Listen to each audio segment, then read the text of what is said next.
La Maison Forte de Haute-Tour, c'est une plongée dans l'alpinisme. Et pour mettre en avant la compagnie des guides de Saint-Gervais et leur travail, il fallait un lieu bien singulier.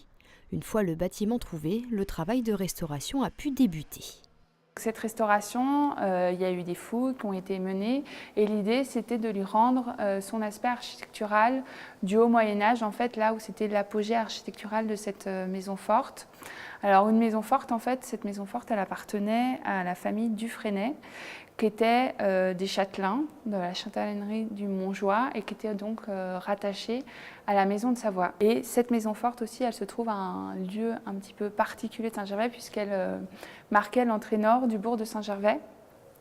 Et la route arrivait depuis Chamonix et ça permettait aussi à ces châtelains de prélever une taxe de passage et donc de réguler aussi toute l'entrée dans la vallée du Val-Montjoie. Depuis 2012, les visiteurs vivent une immersion dans un stage de l'ascension du Mont Blanc.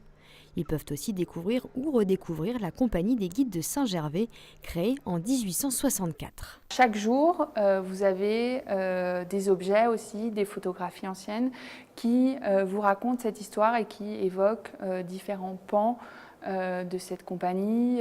Par exemple, on évoque aussi la première ascension de Marie Paradis, qui était la première femme au sommet du Mont Blanc en 1808 et qui était originaire de Saint-Gervais.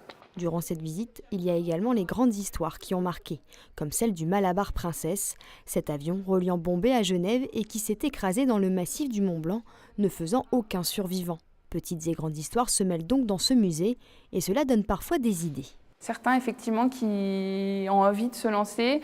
Il y en a d'autres qui sont un peu plus admiratifs et qui se disent finalement que c'est quand même quelque chose qui reste un petit peu pas forcément accessible. Il y a cette fascination qui est toujours présente et effectivement, je pense que quelques-uns sortent et se dirigent vers le bureau des guides. Le Mont Blanc reste donc pour beaucoup un formidable défi.